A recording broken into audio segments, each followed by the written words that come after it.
प्रार्थना करें। सर्वशक्तिमान दयालु पिता परमेश्वर, आपने हमसे वादा किया है कि जहां 2 या 3 मेरे नाम से इकट्ठे हों, मैं उनका मांगा वर दूंगा।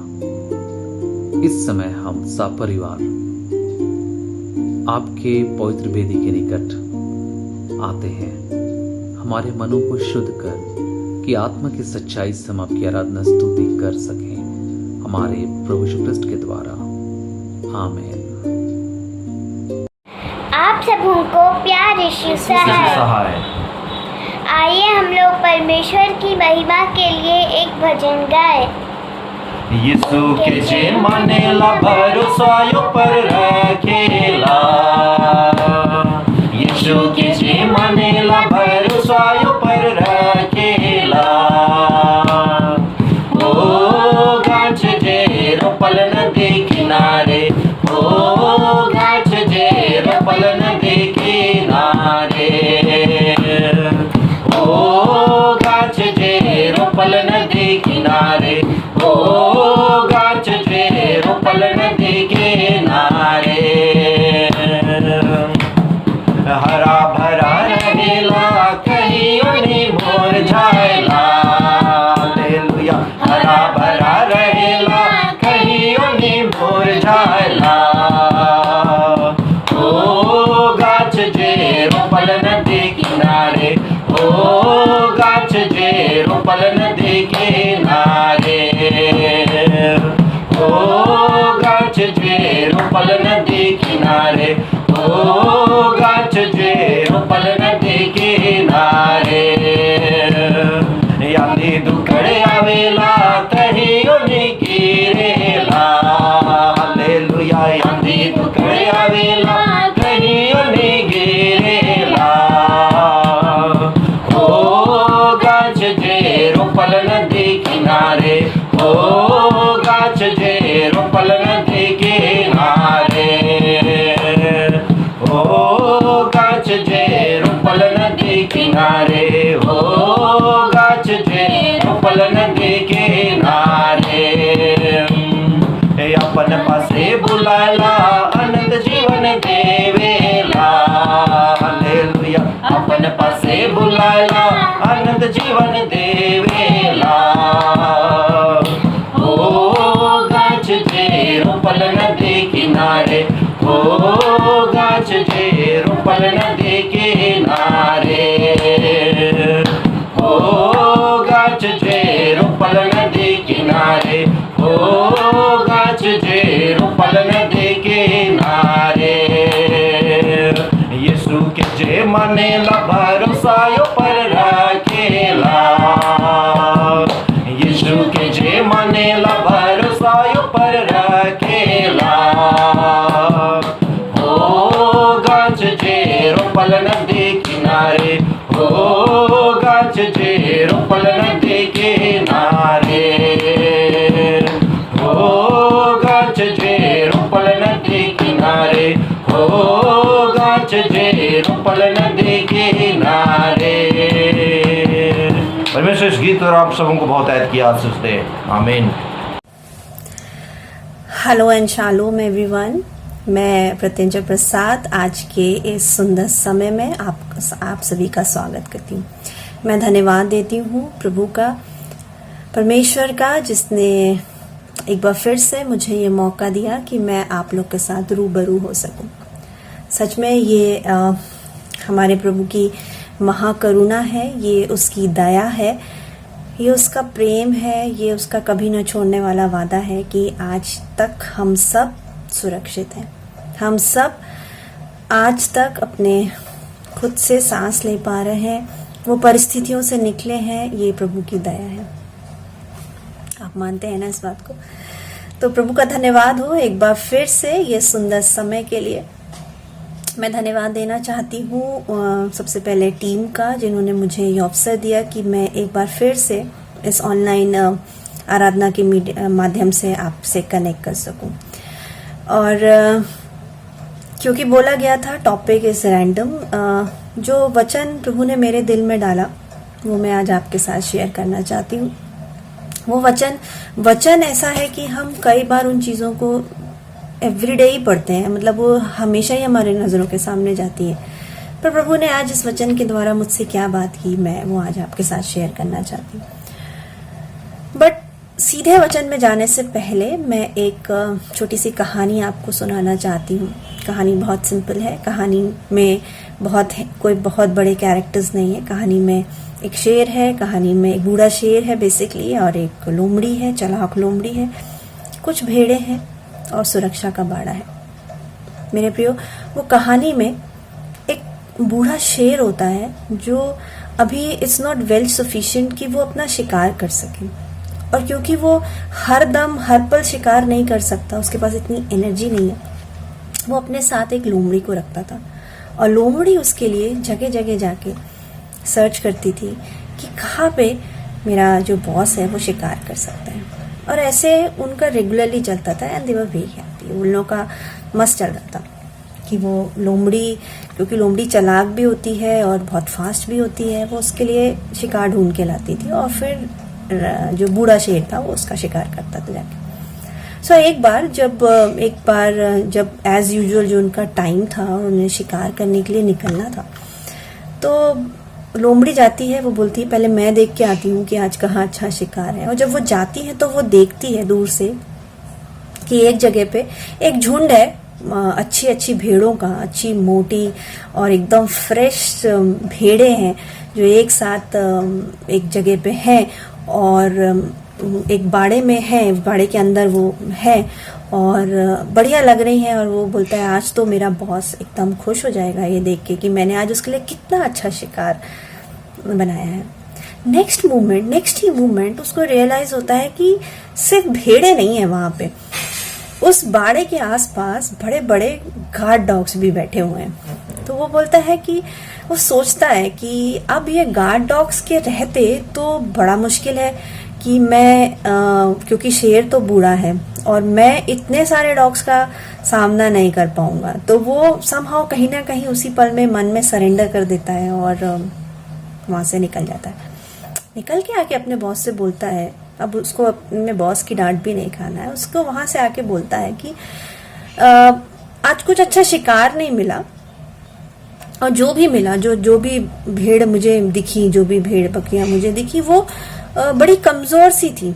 एक्चुअली मैं बहुत हट्टी कट्टी थी, बट क्योंकि वो ऐसा नहीं बोल सकता था कि ये उसकी कैपेबिलिटीज में आ जाता कि नहीं चलो हम लड़ेंगे और देखेंगे, पर वो उसकी कैपेबिलिटीज पे कहीं ना कहीं आता और इसके लिए वो बोल देता है कि वो जो भेड़े हैं वो बड़ी कमजोर सी थी, इसलिए बेटर है कि उनका शिकार नहीं किया जाए, अपन कहीं और जाके देखते हैं। और फिर वो लोग समहाउ कहीं और निकल जाते हैं।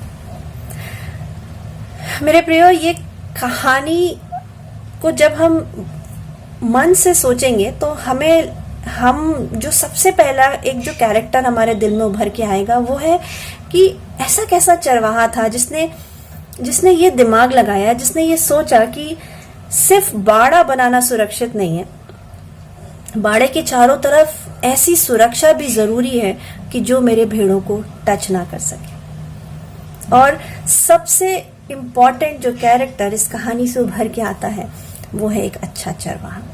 एक अच्छा चरवाहा ही जानता था कि उसकी भेड़ों की सुरक्षा कितनी इम्पोर्टेंट है। एक अच्छा चरवाहा ही जानता था कि जब तक उसकी भेड़ें उस बाड़े में हैं तब तक ही सुरक्षित है, और जब वो उसके साथ निकल रही हैं वो तभी सुरक्षित है। उनके बिना वो बहुत ट्रबल में पड़ सकती हैं। या तो अगर चरवाहा नहीं रहेगा या चरवाहा अच्छा केयर नहीं करेगा तो या तो वो भूख से मर जाएंगी या उनमें कुछ डिफिशिएंसीज हो जाएंगी, और यदि चरवाहा नहीं रहा या उनकी सुरक्षा के लिए नहीं रहा तो जो शिकार करने वाले लोग हैं उन्हें खा जाएंगे। मेरे प्रियो, और वचन एक अच्छे चरवाहे के बारे में हमें बहुत अच्छी चीज सुनाता है जो मिलता है यूहन्ना की पुस्तक उसका 10वां अध्याय और पद 11, जहाँ यीशु मसीह बोलता है, अच्छा चरवाहा मैं हूँ, अच्छा चरवाहा भेड़ों के लिए अपना प्राण देता है। हालेलुया। और जब मैं ये वचन पढ़ रही थी तो सबसे पहले जो कहना चाहिए जो पद हैं, जो आयतें हैं और जो पूरा चैप्टर है हमारे दिमाग में आता है वो है भजन संहिता 23, जिसमें लिखा है, यहोवा हमारा चरवाहा है। हम सब यीशु मसीह की भेड़ें हैं और हमारा चरवाहा यीशु मसीह है। और इसके अंदर जाने से पहले मैं कुछ क्वालिटीज आपके साथ शेयर करना चाहूंगी जो अच्छे चरवाहे की होती है। हम सब जानते हैं कि एक अच्छा चरवाहा ही एक अच्छा प्रोटेक्टर होता है। उसकी ये क्वालिटी है। एक अच्छा चरवाहा ही अच्छा केयर टेकर है। एक अच्छा चरवाहा ही अच्छे से फीड करने वाला है। He is a good feeder. अच्छा चरवाहा ही अच्छे से लीड करेगा, अच्छी जगह लेके जाएगा। उसे पता है कि हरी हरी घास और सारी अच्छी चीजें खाने की का।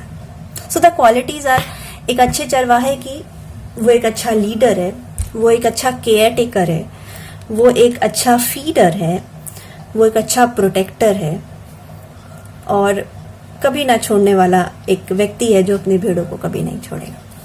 सो अब हम आते हैं भजन संहिता 23 में, जहां पे लिखा हुआ है, मैं इसको जल्दी से पढ़ूंगी, आप सब भी अपने वचन, आप अपनी बाइबल इसमें पढ़ सकते हैं। जहां लिखा है, यहोवा मेरा चरवाहा है, मुझे कुछ घटी न होगी।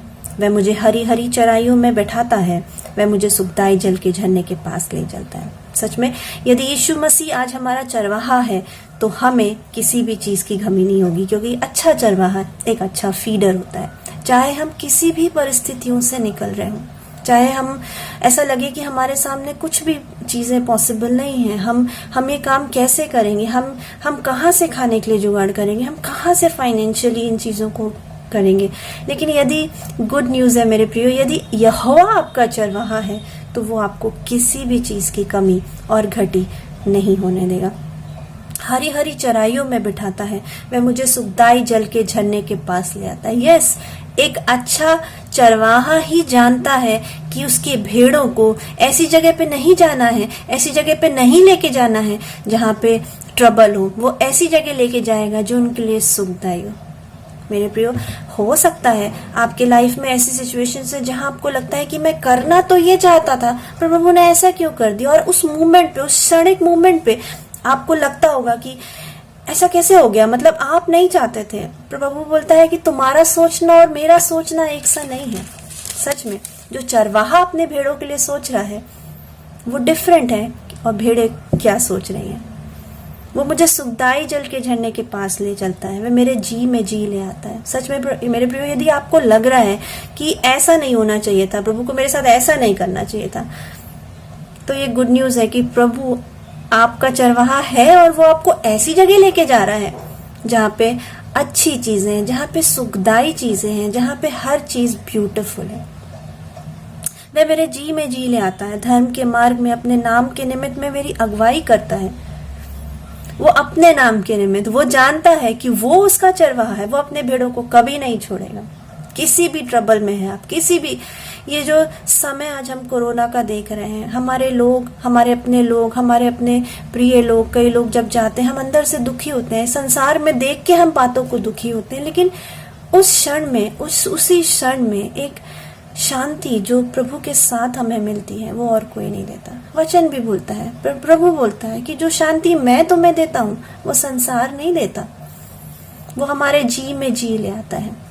मेरे प्रियो, प्रभु हमको परिस्थितियों से, कठिन परिस्थितियों से नहीं निकालता, वो हमें उस कठिन परिस्थितियों में शांत रहना सिखाता है। वो हमारे जी में जी लेके आता है, हमें शांत करता है, हमें काम करता है। और वो तभी होता है जब हम अपना चरवाहा उसको मानते हैं, तभी तो वो हमारी सुरक्षा करता है। आगे लिखा, चाहे मैं घोर अंधकार से भरी हुई तराइयों में होकर चलूं तो भी हानि से ना डरूंगा, क्योंकि तू मेरे साथ साथ रहता है। तेरे सोठे और लाठी से मुझे शांति मिलती है। मेरे प्रियो, यदि आप आज बहुत टफ सिचुएशन से जा रहे हैं, आप एक ऐसी जगह से जा रहे हैं जहां पे अनसर्टिनिटी, हम सब एक अनसर्टिनिटी से ही जा रहे हैं। हमें नहीं पता कोविड हमें कब छोड़ेगा और हम कब उस जगह से निकलेंगे, लेकिन right on that thing, right in the middle of that thing, प्रभु बोलता है, चाहे मैं घोर अंधकार से भरी हुई तराइयों में होकर चलूं तो भी मैं हानि से ना डरूंगा। प्रभु हमें किसी भी बात से छोड़ेंगे नहीं, हम किसी भी हानि से नहीं डरेंगे। ये प्रभु का हमारा हमसे वादा है कि वो हमें कभी नहीं छोड़ेगा, वो हमें किसी भी बात की घटी कमी नहीं होने देगा। क्योंकि वो हमारे साथ साथ रहता है। उसके सोठे और तेरे सोठे और तेरी लाठी से मुझे शांति मिलती है। प्रभु का वचन ही इस कठिन समय में हमें शांति देता है, हमें चंगा करता है। वचन बोलता है कि तेरे कोड़े खाने से हम चंगे हो चुके हैं। वचन, जब हम ये वचन क्लेम करते हैं, हम कहीं भी हो, हम कितने भी ट्रबल में, हमें कुछ भी हो रहा हो, जब जैसे ये वचन हम क्लेम करते हैं, उसके सोठे और लाठी से हमें शांति मिल जाती है। मेरे प्रियो, ये कोरोना ने हमें जो सबसे ज्यादा जो चीज हमको दे दी है वो है भय की आत्मा। भय दिया है सबसे ज्यादा। कोरोना से ज्यादा डेंजरस मैं तो बोलूंगी कि भय हमारे अंदर आ गया है। वो भय की आत्मा ने हमको डरा के रख दिया है, अनसर्टेनिटी को डाल दिया है कि अब हमारा क्या होगा। और right in the middle of that thing, तेरे सोठे और लाठी से मुझे शांति मिलती, तभी प्रभु का वचन वो याद हमें दिलाता है जो तिमुथियुस में लिखा हुआ है, सेकंड तिमुथियुस में लिखा हुआ है कि मैंने तुम्हें डर और भय की आत्मा नहीं दी, मैंने तुम्हें संयम की, सामर्थ की और प्रेम की आत्मा दी है। हालेलुया।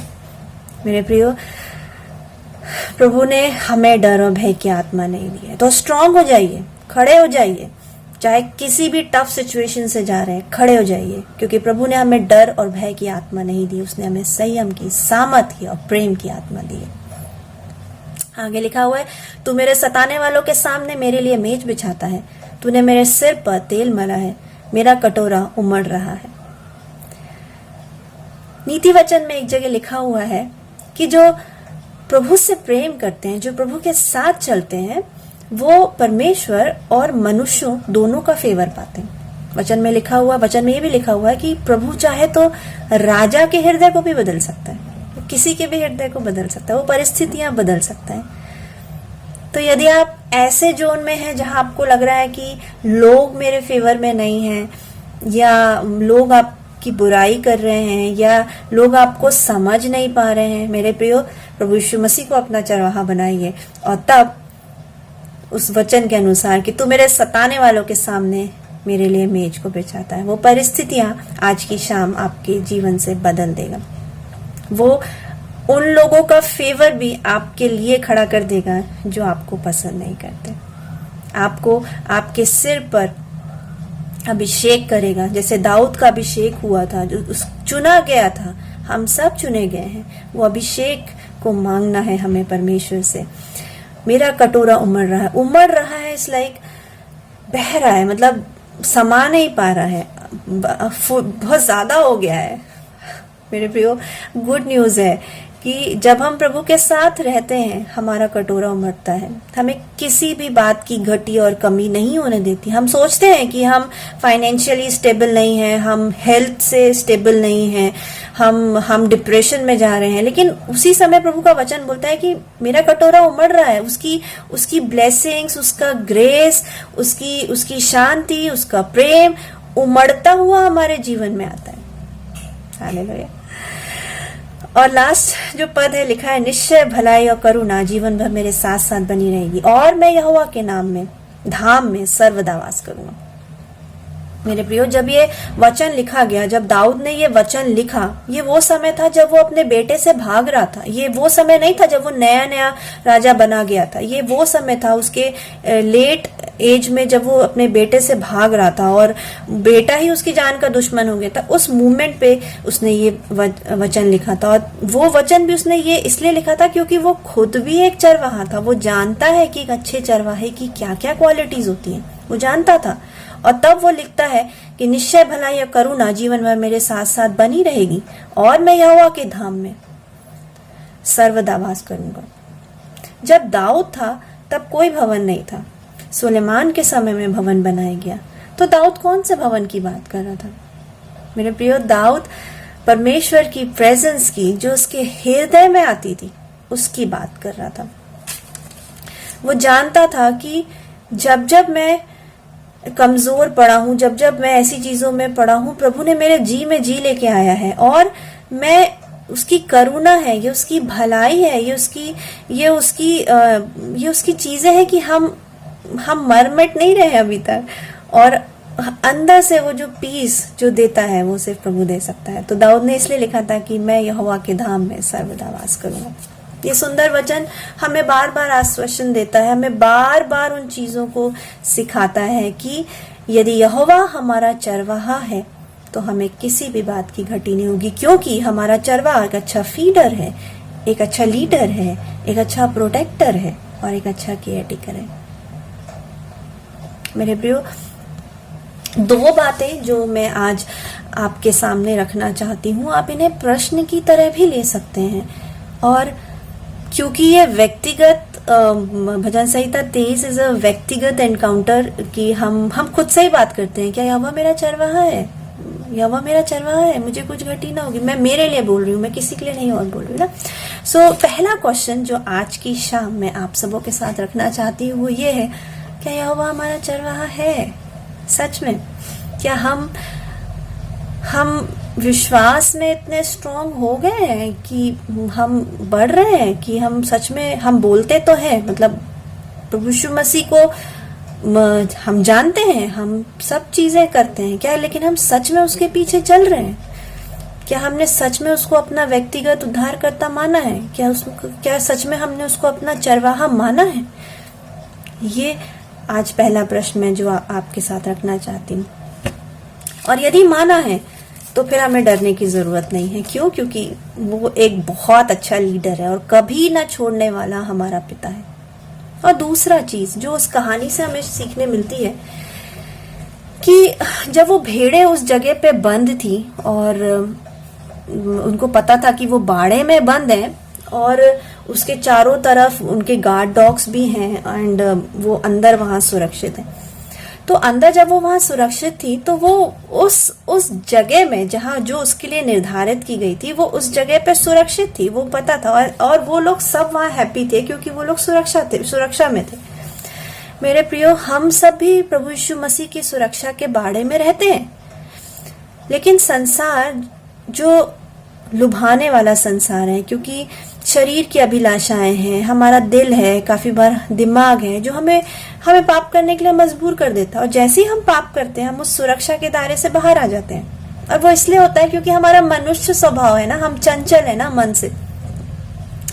तो जो दूसरा प्रश्न आज की शाम में आपके लिए रखना चाहती हूँ कि आप जानते हैं कि यीशु मसीह आपका अच्छा चरवाहा है और आप उस बाड़े के अंदर सुरक्षित हैं, लेकिन ये जो सोच है हमारी, इस सोच में हमारी कितनी गंभीरता है, हम कितना सीरियस इस बात को ले रहे हैं कि क्या सचमुच हम पूरे समय उस बाड़े में रहना चाहते हैं? क्योंकि मनुष्य का स्वभाव है थोड़े दिन ही घर में रहेगा, जैसे ही लॉकडाउन खुलेगा सब भागते हैं। सो इट्स वेरी सिंपल ना, मतलब हम ज्यादा दिन कहीं एक जगह बंद होके नहीं रह सकते हैं।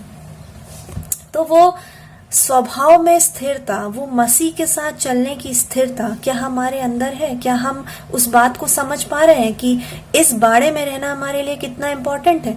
क्योंकि यदि हम इस बाड़े में नहीं रहेंगे तो बाहर तो आपका शिकार करने के लिए लोग बैठे हुए हैं। सोचने वाली बात है। सो ये दो चीजें जो मैंने आज आपके सामने रखी हैं कि प्रभु यीशु मसीह हमारा एक अच्छा चरवाहा है। यदि हम उसके साथ चल रहे हैं तो सुरक्षा में है। यदि हम उसके साथ चल रहे हैं तो हमें किसी भी बात की घटी कमी नहीं है। मैं आपको एनकरेज करना चाहती हूँ, ये समय बहुत टफ है। हम सेकेंड वेव ने हमको और ज्यादा हिट किया है। हम अंदर से दुखी हैं, हमने अपने लोगों को खोया है। लेकिन उसी क्षण में जब हम बहुत दुखी होते हैं, प्रभु का यह वचन हमें सिखाता है कि वह हमें जी ले आता है। वो हमें अंधकार से हानि नहीं होने देगा। वो हमारे शत्रुओं के सामने हमारे लिए मेज बिछाएगा। तो ये गुड न्यूज है।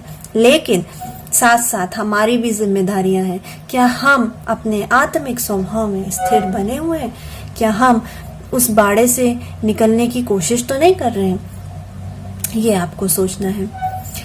एक बार फिर से प्रभु यीशु मसीह के नाम में आप सबों को जय मसीह की। निरंतर प्रार्थना में बने रहिए और प्रभु के साथ अपने संबंधों को निरंतर स्ट्रॉन्ग करते रहिए, क्योंकि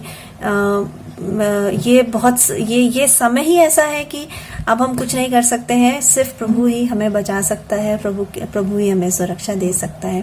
आप सबको एक बार फिर से जय मसीह की मेरे और मेरे परिवार की ओर से आप सबों को यीशु सहाय।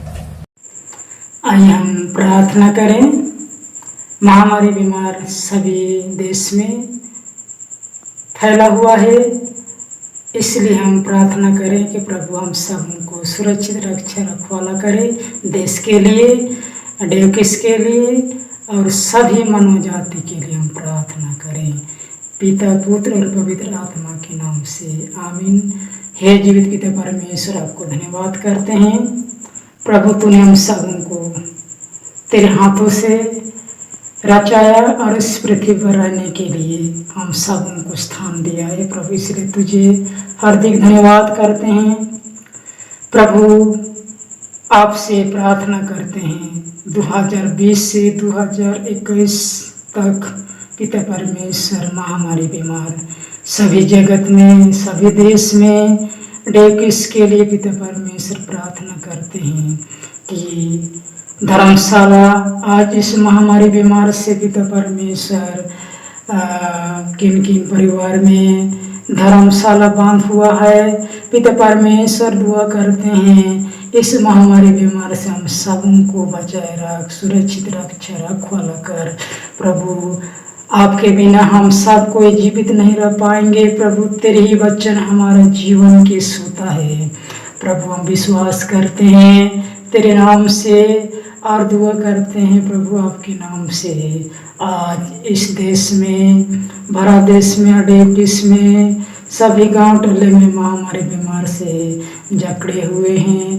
कितने मनुष्य मर गए और कितने हॉस्पिटल में हैं और कितने अपने अपने घरों में बैठे हुए हैं इस महामारी बीमार की पिता परमेश्वर। इसलिए हम दुआ करते हैं सभी मनुष्य जाति पर दया दृष्टि के और उन सबको बचाए रख पिता परमेश्वर। विशेषकर हम प्रार्थना करते हैं हमारे डेवकिस के लिए, इस महामारी बीमार से पिता परमेश्वर सभी जगह पीड़ित हैं प्रभु। दुआ करते हैं हमारी प्रार्थना को सुन प्रभु। तू वचन में कहता है तुम मुझे पुकारो और मैं तुम्हारा सुनूंगा, और तू अभी नहीं जानता है कठिन कठिन बातों मैं तुम्हें बताऊंगा। इर्मिया नबी का 33 अध्याय 3 में कहता है प्रभु तू। और हम विश्वास करते हैं पिता परमेश्वर आपके बेटे हम उधर करते यीशु नासरी के नाम से प्रार्थना करते हैं हमारे महासभा के लिए, हमारे डेवकिस के लिए पिता परमेश्वर। हमारी प्रार्थना चाहिए गई है, तो हमारी प्रार्थना को इनकार न कर प्रभु। दुआ करते हैं स्वर्ग का द्वार खोल कर हमारी प्रार्थना को सुन और ग्रहण कर, ताकि हम तेरे वचन में बने रहने के लिए पिता परमेश्वर हमारे मन हृदय को तेरे दीपक से जला दे, ताकि हम पिता परमेश्वर सभी मनुष्यों के लिए, सभी बीमारों के लिए हम प्रार्थना कर सकें प्रभु। तू कहता है सभी मनुष्य जाति के लिए प्रार्थना कर, क्योंकि मैंने तुम एक ही लहू से इस पृथ्वी पर रहने के लिए तुमको रचाया है प्रभु। प्रार्थना करते हैं छोटी सी प्रार्थना आपके बेटे हमारे उद्धारकर्ता यीशु मसीह के नाम से मांगते हैं प्रभु। हमारी प्रार्थना को सुन और स्वर्ग राज्य में ग्रहण कर हमारे प्रभु यीशु ख्रिस्त के द्वारा आमीन। हे हमारे पिता तू जो स्वर्ग में आए, तेरा नाम पवित्र मना जाए, तेरे राज आए, तेरी इच्छा जैसे स्वर्ग में पूर्ण होती है वैसे ही पृथ्वी पर भी हो। हमारे दिन भर की रोटी आज हमें दे, और हमारे अपराधियों को क्षमा कर जैसे हमने अपने अपराधियों को क्षमा किया है, और हमें परीक्षा में न डाल परंतु बुराई से बचा, क्योंकि राज और महिमा और सर्वदा तेरा ही है आमीन। हमारे प्रभु यीशु ख्रिस्त का अनुग्रह, ईश्वर पिता का प्रेम और पवित्र आत्मा का सहभागिता हम सबों के साथ सर्वदा होते रहे आमीन।